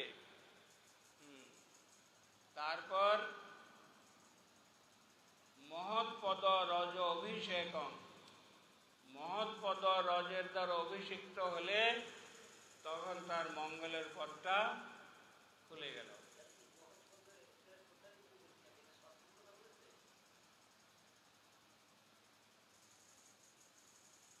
সে কথা তো বলে নাই না।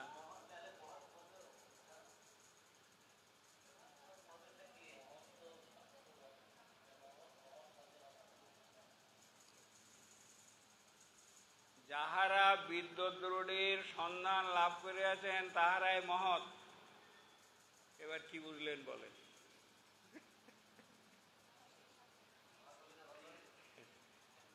যাহারা বিদ্যুদ্রুঢ়ের সন্ধান পাইয়াছেন তাহারাই মহৎ।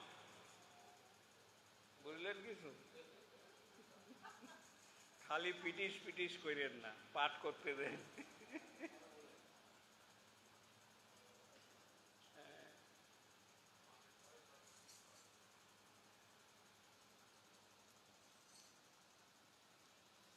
নিষ্কিঞ্চন অর্থাৎ নিরন্তর বিষয়াভিমান পরমহংস মহাবৈষ্ণবগণের পদরজে যে পর্যন্ত ওই সকল ইন্দ্রিয়তর্পণ পরায়ণ ব্যক্তি অভিষিক্ত না হয় তৎকাল অবধি তাহাদের মতি ভগবান উরুকর্মের পাদ পদ্ম স্পর্শ করে না। অর্থাৎ তাহারা মহৎ বা বৈষ্ণবগণের পদধূলি বরণ না করা পর্যন্ত ভগবানের প্রতি তাহাদের বুদ্ধি নিবিষ্ট হয় না। সুতরাং তাহাদের অনর্থ বা সংসার বাসনাও অপগত হয় না। বিশেষত অনর্থরূপ সংসারের নিবৃত্তিই সেই ভগবৎ পাদ পদ্মস্পর্শনী মতির একমাত্র তাৎপর্য, যেটা অজামিল মহৎ কৃপা লাভ করেছিল। মহৎ কৃপা লাভ করার ফলে সে নারায়ণ, মৃত্যুকালে নারায়ণ স্মৃতি তার উদিত হয় এবং নারায়ণের 4টা অক্ষর, অক্ষর প্রতি একজন বিষ্ণুদূত, 4 জন বিষ্ণুদূত তাকে নিতে এসেছিল। এই জন্যে মহৎপদ রজ অভিষেকটাই হলো মুখ্য বিচার।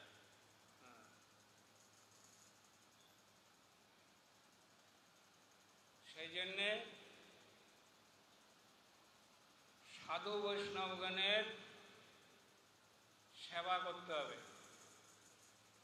সেবা 2 প্রকার। এই যে পাঠ শোনা হচ্ছে এটা একটা সেবা, এটাকে বলে প্রসঙ্গরূপা সেবা। আর খেতে দেওয়া, বস্ত্রাদি দেওয়া, অর্থাদি প্রদান করে এগুলোকে বলে পরিচর্যার উপর সেবা। পরিচর্যার সঙ্গে সঙ্গে প্রসঙ্গ করতে হয়। প্রসঙ্গরূপা সেবা করেছিল কে? বলভদ্র ভট্টাচার্য। তাতে কি হলো? তাতে কালীয়দহে জেলেকে কৃষ্ণ জ্ঞান হলো। আর পরিচর্যার উপর সেবা করেছিল কালাকৃষ্ণ দাস। তাতে কি হলো? দাড়ি সন্ন্যাসীদের হাতে পড়ে গিয়েছিল। পড়লো কেন? কারণ তার প্রসঙ্গ হয়নি। এই জন্য প্রসঙ্গরূপা সেবা, পরিচর্যারূপা সেবা দুইটাই করতে হয়। করলে তখন তার ভজন হয়, তার ভজনের পথটা খোলে। তা যদি শুধু পরিচর্যা করে, প্রসঙ্গের ধার ধারে না, হ্যাঁ, তাইলে সেটা এক পেশে হয়ে যাবে। আর শুধু প্রসঙ্গ করে বলবদ্ধ ভট্টাচার্য, তাতেও এক পেশে হয়ে যায়। যারা দুইটা করে, প্রসঙ্গ এবং পরিচর্যা উভয় করে, তাহলে তাদের ভজনটা হয়। হরিনাম করলে প্রসঙ্গ এবং পরিচর্যা দুইটারই ফল হয়। এই জন্য হরিনাম করতে হয়, হরিনাম মুখ্য। যতই যা করেন, তুলসী সেবা করেন, ঠাকুর সেবা করেন, যতই করেন, যদি হরিনাম না করেন কিছুই হইল না। জীব গোস্বামীপাদ হলেন আমাদের সিদ্ধান্ত তত্ত্বাচার্য। উনি একটা সিদ্ধান্ত দিয়েছেন। উনি বলেছেন, জিয়পন্য ভক্তা কলো কর্তব্যা হরিনাম সংযোগে নৈব। আপনি যত রকমের সেবা করেন, যদি হরিনাম না করেন, আপনার কোনো সেবার কোনো দাম নেই। হরিনাম করতে হবে। আমি সময় পাই নাই, কেন দীক্ষা নেবার সময় মনে ছিল না? গুরুদেবকে কথা দিয়েছেন, হ্যাঁ, গুরুদেব জিজ্ঞাসা করে হরিনাম করবে তো? হ্যাঁ, করব। তারপর এখন হরিদাস হরি নাহি ভজে, লোক সব হরিদাস হরি নাহি ভজে হয়ে বসে আছে। ভালো লাগলে একটুখানি মালা টিপা টিপি করে, ভালো না লাগলে মালা সে যে পার্কিং করে দিয়েছে সেই খেজুর গাছে বাবু বিভাগের বাসা যেন দুলতেছে, এরকম না। হরিনাম করতে হবে। যত সেবাই করেন আপনাকে হরিনাম করতে হবে। হরিনাম করলে অন্যান্য সেবাগুলো সব দোষ ত্রুটি সব মার্জন হয়ে যাবে। কলিযুগে একমাত্র নামযজ্ঞ সার, অন্য কোনো যজ্ঞ করলে নাহি হয় পার। হরিনাম করতে হবে। হরিনাম হলো মুখ্য সাধন। হরিনাম বাদ দিয়ে আপনি 1000 ঘন্টা সেবা করেন, কোনো লাভ নেই। চৈতন্য মঠে রামগতি প্রভুর মতো হইলে হবে না। চৈতন্য মঠে প্রভুপাদের শিষ্য রামগতি প্রভু একজন ছিল। যখন প্রভুপাদ পাঠ করতে বসত, তখন উনি যে একটা নিড়ানি নিয়ে গোলাপ বাগান নিড়াইতে যেত। বুঝতে পারছেন? গোলাপ বাগান নিড়াতে যেত রামগতি প্রভু। তো ওনাকে সেবাবিলাস প্রভু মঠ থেকে বের করে দিয়েছিল। বুঝতে পারছেন? হরিকথা শুনতে হবে, হরিনাম করতে হবে, তবে গিয়ে মঙ্গল হবে। শুধু গোলাপ বাগান নিড়াইলে ঠাকুরের যত ফুলেই আপনি ফলান না, ওতে কোনো পজিটিভ রেজাল্ট আসবে না। পজিটিভ রেজাল্ট যেন আসে, সে নামে সেভাবে নাম করতে হবে। শাস্ত্রে বলছেন, মহাপ্রভু বলছেন, যে রূপে লইলে নাম প্রেম উপজয়, তাহার লক্ষণ শ্লোক শুনোরামরায়। তারপরে ত্রিনাথবি শুনিছেন তরুরূপী সহিষ্ণুনা অমানিনা মানদন কীর্তনীয় সদাহরি। তারপরে হ্যাঁ, পাগল, যে রূপে লইলে নাম প্রেম উপজয়, তাহার লক্ষণ শ্লোক শুনোরামরায়। বৃক্ষ যেন কাটিলেও কিছু না বলয়, শুকাইয়া মইলে কারো পানি না মাগয়। যে মাগে তারে দেয় আপন ধন, ঘর্ম বৃষ্টি সহে আনের করে রক্ষণ। এইরূপ হইয়া কৃষ্ণ নাম যে লয়, শ্রীকৃষ্ণ চরণে তার প্রেম ভক্তি হয়।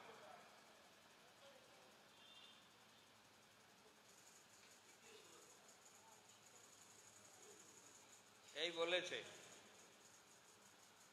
তাই তো? চৈতন্য চরিতামৃতের ঐন্তলীলা 20 পরিচ্ছেদের কথা এগুলো। চৈতন্য চরিতামৃত ঐন্তলীলা, ঐন্তলীলাটা কত অধ্যায়? 20 অধ্যায়। 20 অধ্যায় মানে 20 অধ্যায়। ওই 20 অধ্যায়ে এইসবের কথা বলেছে। সেই কথা বলে আজকের হরিকথার এখানেই অবসর। বাঞ্ছা কল্পতরুভ্যশ্চ কৃপা সিন্ধুভ্যেব চ পতিতানাং পাবনেভ্যো বৈষ্ণবেভ্যো নমো নমঃ।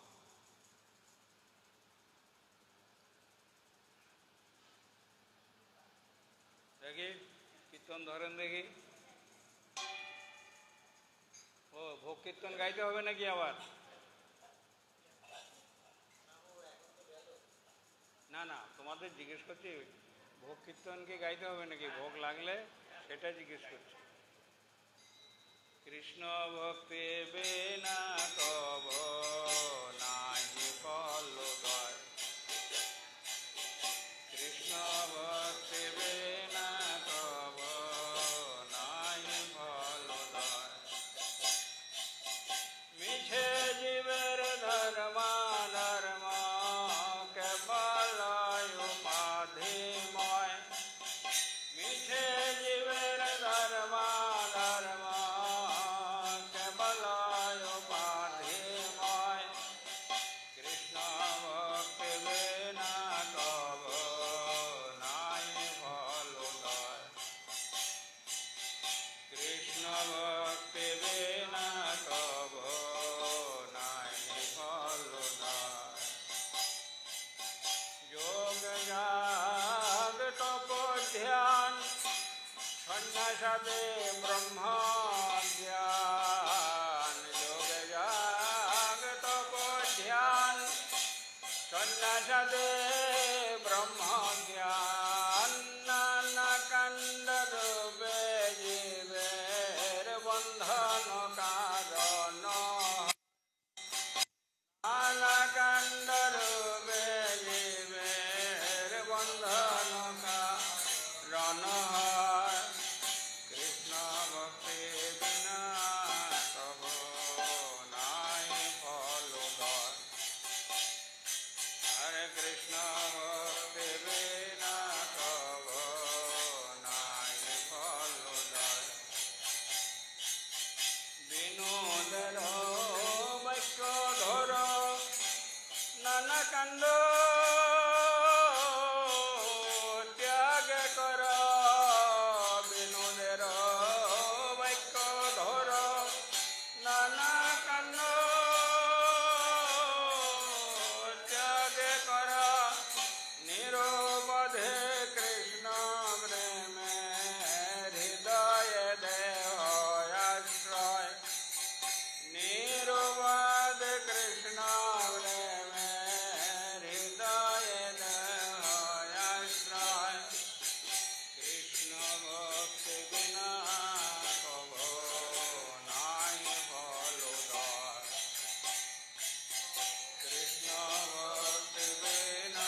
অর্চন হবে? ভোগ লাগাচ্ছে, ঠিক আছে। কি? হ্যাঁ, আপনারা যদি বলেন যেতে হবে।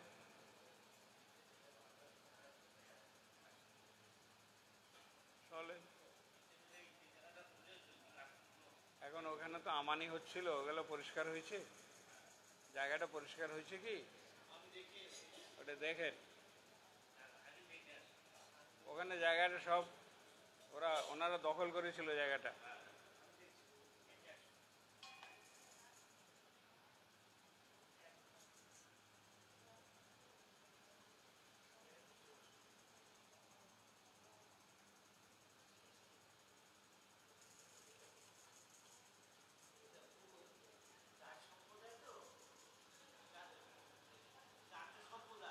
হ্যাঁ,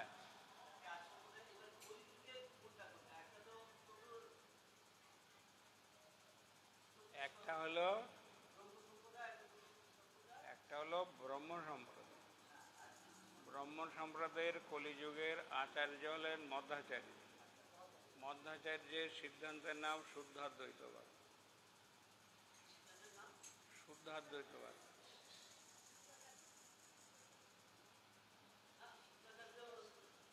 মধ্বাচার্যের সিদ্ধান্তের নাম হলো দ্বৈতাদ্বৈতবাদ। আর উপাস্য তত্ত্ব হলো বালগোপাল। আর একটা হলো রুদ্র সম্প্রদায়। রুদ্র সম্প্রদায়ের কলিযুগের আচার্য বিষ্ণু স্বামী, তার সিদ্ধান্তের নাম দ্বৈতাদ্বৈতবাদ, তার উপাস্য তত্ত্ব